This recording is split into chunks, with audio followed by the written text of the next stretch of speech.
is here today to help us get through our money mission mindset module. I definitely wanted to bring Kay here because she is one of the people on social media for me and even in my personal life that I go to for motivation. She's always posting helpful things to help us get our mind right, especially in the morning or when we're feeling down. She teaches us ways to affirm great things in our life. And if you can remember, last month during brand therapy, the only thing we talked about every day was affirmations and how to speak positive things into existence. And so here for our brand summit, as we're starting off where we always start with our money mission mindset, I definitely want Kay here to be here so that she can kind of echo some of those things that we've been already talking about when it comes to developing this CEO mindset. So I want Kay to give a brief introduction of herself, and then we're going to jump into more information about this book. Yay! Okay. Testing 1, 2, 3. I hope everybody can hear me loud and clear. Hello, everybody. I always like to say, welcome to my reality. Can I have a word with you? The way that I affirm myself, most importantly, this is my identity statement, and I have to get a new one, but I love this one.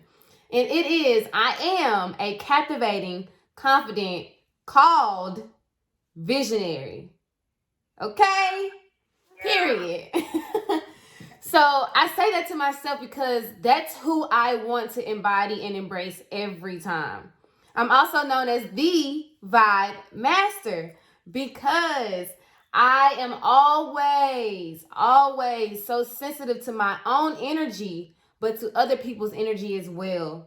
And I talk about that in the Beginner's Vibe Guide, Millennial Success Map, about how to be sensitive to rooms, but most importantly, how to develop a unbreakable bond with yourself so that you can attract everything you desire. Not just what you want, but the desires of your heart. And when we talk about affirmations, we have to connect the desires of our heart with the mindset, with the realities and the dreams that we have in our lives. So I am your friend, your homegirl, your family, your cousin, or whatever you want to call me, Kay Johnson, the author of Beginner's Vibe Guide, Millennial Success Map. Hey! Thank you for joining us, and thank you so much for that awesome introduction. You're the GOAT, man. So let's talk about, you said something that really piqued my interest. You said how to read a room. And that's something that I definitely I think probably always been naturally able to do. But there's some people that really just aren't capable. They may not be aware of other people's circumstances or experiences, so it may cause them to neglect the way other people's energies and their frequencies are vibrating at the moment. We sometimes get so consumed in our daily lives and our problems that, in this instance, we're talking to our boss friends that sometimes we forget to check on our team. So what ways can these bosses, what ways can these CEOs read the room in meetings and in moments where they're working their team? How can we read the room when now there isn't a room? This is the room on Zoom. So how can we read each other? How can we stay connected with our team right now? Yeah. So there's this lovely idea that I come across, and I actually explain it in the book as well. And I asked the question, and you guys, I saved you some face in my introduction by not asking this question, but this is the perfect time to ask the question.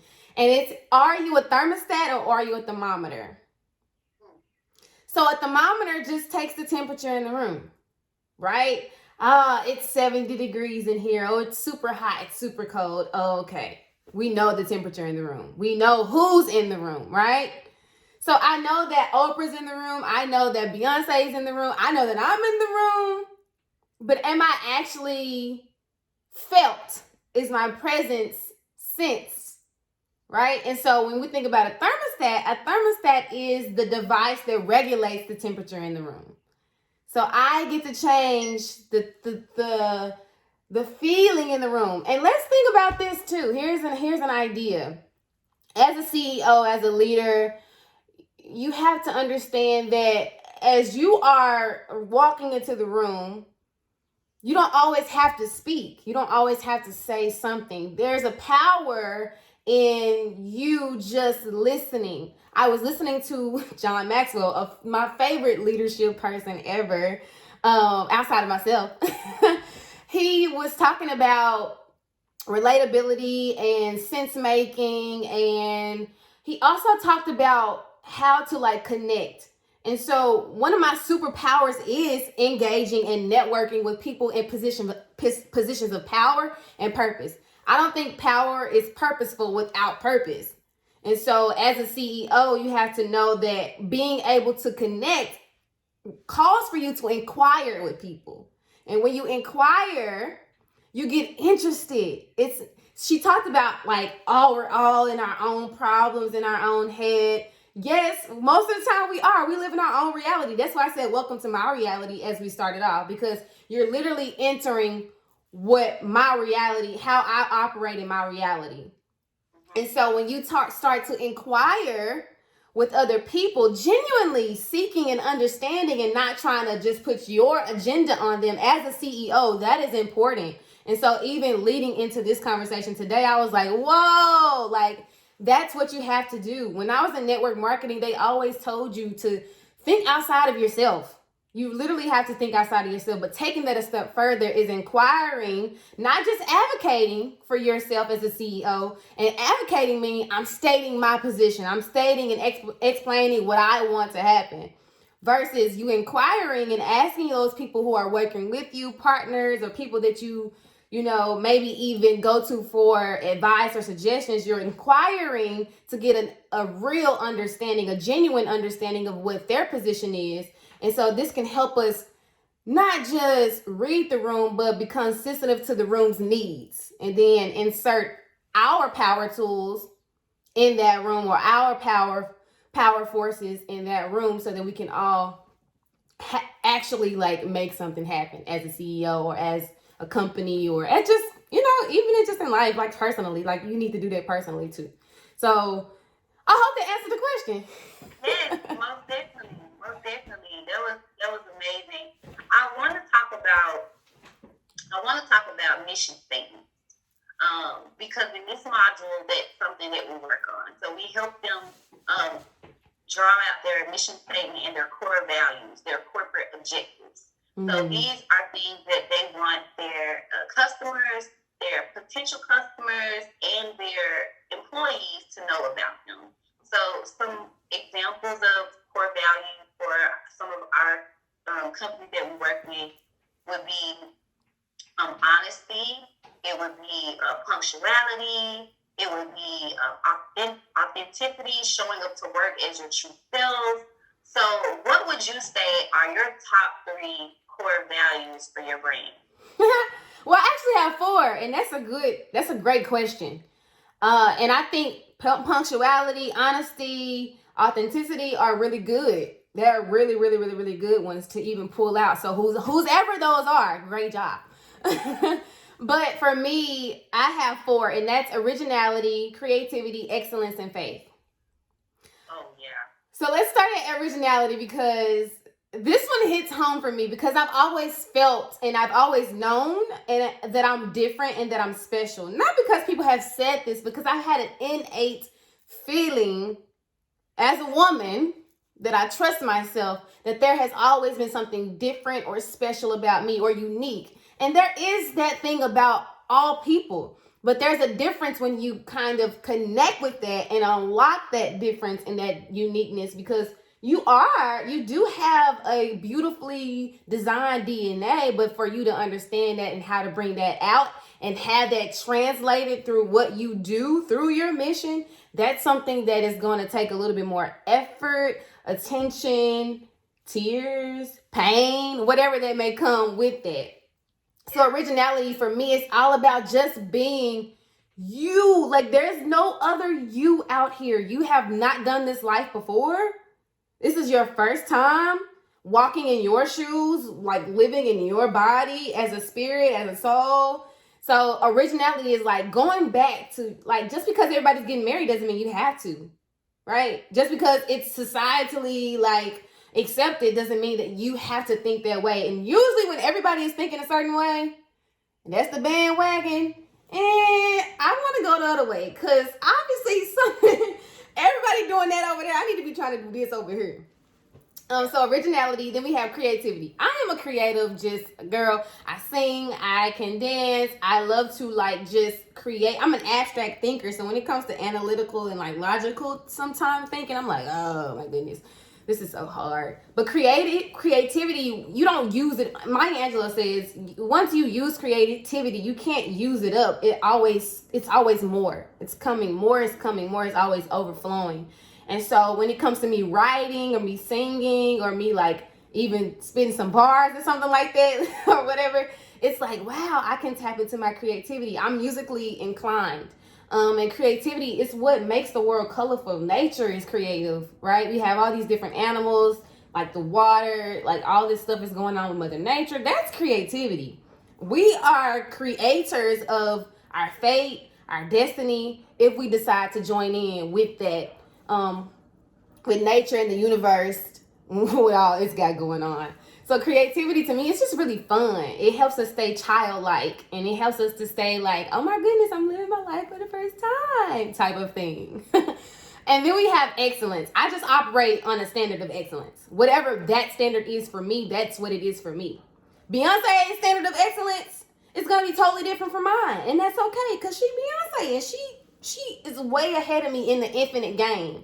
And when we think about the infinite game, being an infinite game player means people are only ahead or behind you. There's no one that's better than you or under you or nothing like that. We're playing an infinite game, so you have infinite resources. And sometimes Microsoft is a little bit ahead of Apple, and sometimes Apple is a little bit ahead of Microsoft. But it's okay. It's literally okay. And so whatever I try to get out of this perfectionist mentality and really kind of transition to the excellence standard because that's where I perform my best. It's quality over quantity. It's believing in myself on whatever level I can believe on myself and other people, and translating that and transitioning that same belief and that same excellence through everything that I do. And it can be a little stressing, but people love to see that. And then we have faith. Goodness gracious, guys. Faith is literally what it is. It's moving when you don't know or don't have all the pieces. It's taking the hand that you dealt and playing that mug. You know what I'm saying? It's like playing that hand that you dealt. And it's like, man, I only got 2 spades. I'm going to do what I can. You know what I mean? So faith is like, even though I don't have all the answers, I might not feel like I know all the people I need to know, or I'm not connecting with everybody I need to connect to. You have everything inside of you. You just got to continue to bring it out. Like, your destiny is not your side job. Your purpose is not your side hustle. It's literally the thing in you that's going to continue to bother you until you unlock it. And faith requires you to walk like this in life when you're going after something, right? So those are my 4 values when it comes to Inspired Bosses Company. And I can see how your core values connect so much with your personal belief. It's so much easier to set our core values with our personal beliefs, and it's so much more powerful when we do that because we then start to tap into the law of attraction. And when we put those things out there, when we say this is our mission, these are our core values, these are our corporate objectives, then when we find customers or when we find employees, we're going to find people that believe in the same things that we do. And we're also going to repel those people that don't. So that's why I love to start with Money Mission Mindset, because it's just where we start. A lot of times we think that being the CEO is being bossy or being the smartest, but it's really just a mindset. It's really a level of confidence, your ability to continuously be a student and continue to learn, respect others. Like Kate said, listening is more of with the CEO mindset. So we kind of get it misconstrued sometimes. We think that we should be doing all the talking, we should be calling all the shots, when a lot of times the most powerful bosses and the most powerful CEOs have a team of people that are smarter than them. And that's what I try to do. I surround myself with people that are smarter than me because I think I'm pretty smart. Okay. So if I can go out there and find somebody that's smarter than me, we're going to stay locked in and connected for a good minute. Yeah. A good minute. So, last question before you get out of here. I want you to tell us how you stay motivated while you're creating content. Like when I first met K Guy, I can attest, this girl is musically inclined. I can't remember when I first met you whether you were dancing, rapping, or singing, but you might have been doing all three. And we were in like the auditorium at University of Memphis, and I'm like, who is that girl? Because it was like a competition, a dance competition, a dance battle. And it was random. It wasn't like, we didn't have like a routine or anything. It was random, like just college day type stuff. And everybody who knew who she was, they was like, yeah, that's K2, she can dance, blah, blah, blah. They knew. And me coming from Birmingham, I didn't know anybody. So I'm like, okay, we're about to tune into some lit. And then I saw you in a pageant, and you were singing, and your oratorical skills impressed me so much. I'm like, wow. So even before I started following you on social media, your personal brand and the way you show up in the world just impressed me. Your ability to captivate an audience in real human life is so powerful. How have you been able to use that on social media? Well, first of all, thank you. Thank you so much. And I'm saying thank you not for me, but because here's a lesson, guys. We all want to be seen and heard. And so when somebody sees you and hears you, you have to let them know that, man, I appreciate that.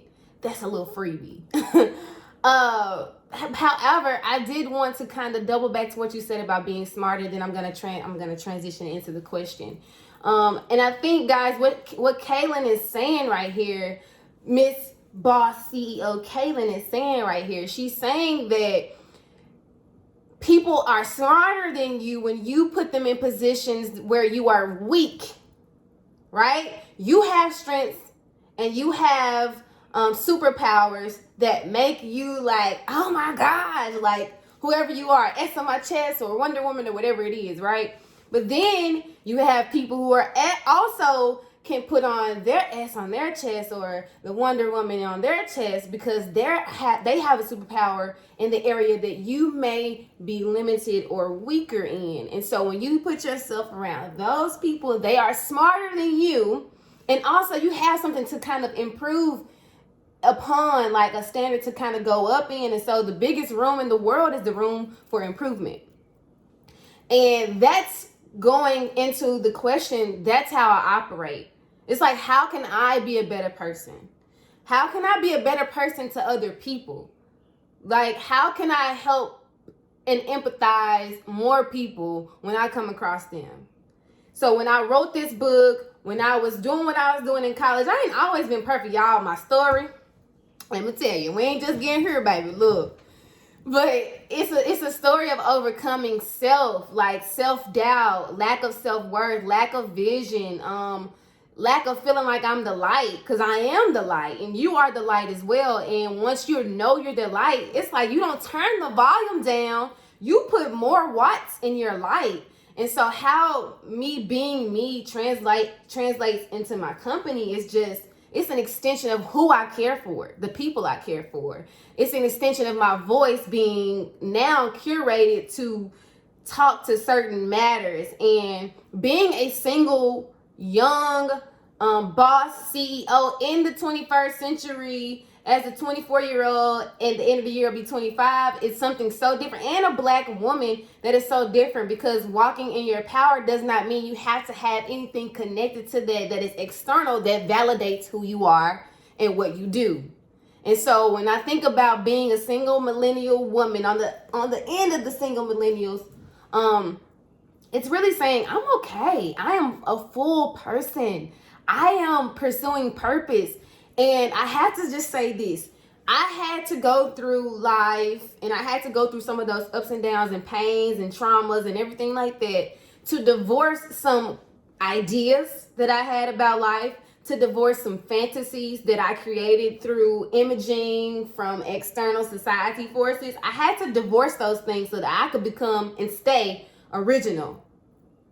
So whenever I'm doing anything, I'm always going to put the work back onto you because you have to do the work. Self-work is one of the most important and one of the most stressful things that we have to do. And I get tired of doing self-work. I'm like, man, bro, I'm done. I'm tired of these. Like, can I just be me and not think about improving and not think about whatever? It's like, bruh, I'm tired. Okay? But just really, I'm real. And I'm not so there's this song or affirmation song, it's like being real is the new fake or whatever. So like everybody try to claim they real and all this other stuff, but like on some real stuff, I'm original. Like I'm original. I don't want to make you think that I'm something that I'm not, because at the end of the day, when you accept what I'm not, you're not really accepting me. So I'd rather be real and authentic with you straight up. Like I'm straight up. This is me in a job. This is me on the field. This is me with my friends. And now I do have to put on certain hats when I enter certain rooms, because you just can't bring all of you in certain rooms all the time. Don't get me wrong. That's being sensitive to the room, right? But you still are you. You're going to say it how you say it. You're going to say it with the feeling in which you feel it. You're going to say it with your chest. And you're going to stand up for yourself. One of the things I teach my students is self-advocating for your rights, your intentions, your dreams, whatever it is. If you can't stand up for yourself, ain't nobody else gonna do it for you, cuz. There might be a movement or an organization out there, but they ain't gonna do it for you, cuz. Right, and I'm waiting on you to say, they ain't gonna do it for you, man. They ain't gonna do it for you, man. They ain't gonna do it for you, man. Like, for real, man. You're absolutely right. I have found it to be so much easier to do all these reels, to make my caption, anything when it comes to creating online. It's just to be yourself. So many people that I work with, they struggle coming up with captions. They struggle creating content because they're trying to recreate a brand that inspires. Mm-hmm. And so it's always great to have inspiration from other brands. It's always great to have inspiration from other companies. But the main goal is for us to show these people something new. And what can be more new or more original or more unique than being yourself, the one-on-one? Money, okay? You gave them tea. You gave them tea today. What? You still hope it ain't too hot for them to drink. Baby, look, you better go cool it down somewhere, because you're going to have to drink it. I'm just saying. Cool it down. And I'm not the next, I'm the first. I'm the first Kay Johnson. I'm not the next Oprah. I'm not the next Maya Angelou. I'm not the next Angela Davis. I'm not the next Fannie Lou Hamer. I am the first. One and only. And that's okay. And that's okay. And yeah, you know what? Look, that's all. It works real good. Because like you said, you got superpowers and other people don't have those. And so it works real good to just be yourself. If you ever felt frustrated or confused on what direction to go as far as your messaging for your business or your positioning for your business, always go back to your core values. What do you care about the most, and what do you want people to know about you and to know about your brand? And that's what you talk about every single time. Yeah. And that's what's going to get other people to connect to you. Like I said, it's a repellent, but it's also a receiver. Mm-hmm. So I want to thank Kay again for being here today and dropping some gems on us. Let everyone know how they can get access to the book. Yes, honey. Let me tell y'all right here, right now. Child, get out your pens. Get out your phone, your other phone. Whatever you get, iPad, tablet, baby. Go to beginnersvibeguide.com. Okay? And you can order your t-shirts on there. You can order some I Am the Vibe affirmations. You can order your book directly from that website. You can also go to inspiredbosses.com to check out more about me. Now, I will say that we're working on transitioning some things on that website, but for the most part, you can find out more about who we are, what we're doing, what we're gonna release, and it's been a crazy year. But also Amazon, go to Beginner's Vibe Guide on Amazon, and you can get the ebook for $5.99. You know what I'm saying? It's up there. It's out there. You can get it directly right then and there if you don't want to wait on a paperback, because when you go to beginnersvibeguide.com, you're going to have to wait on the paperback to come in and to be shipped to you and everything like that. But if you like, nah, I need this now, what you do? Because you're gonna develop an unbreakable bond with yourself. If you are the vibe, say yes. Yes. Okay, say I am the vibe. I am the vibe. I am the vibe. I am the vibe. The So, whole vibe. Baby, and that's really just about bringing your energy. Don't be, look, what they be saying, don't be bringing it, don't be matching people trash energy out here. But that's where y'all can find me anywhere. Inspired Bosses on YouTube, Instagram, Facebook. Real K Johnson on LinkedIn, TikTok, Inspired Bosses. Everything Inspired Bosses, you guys can find me out there. I'm pretty sure it's not going to be hard. And I thank you guys for your support in advance.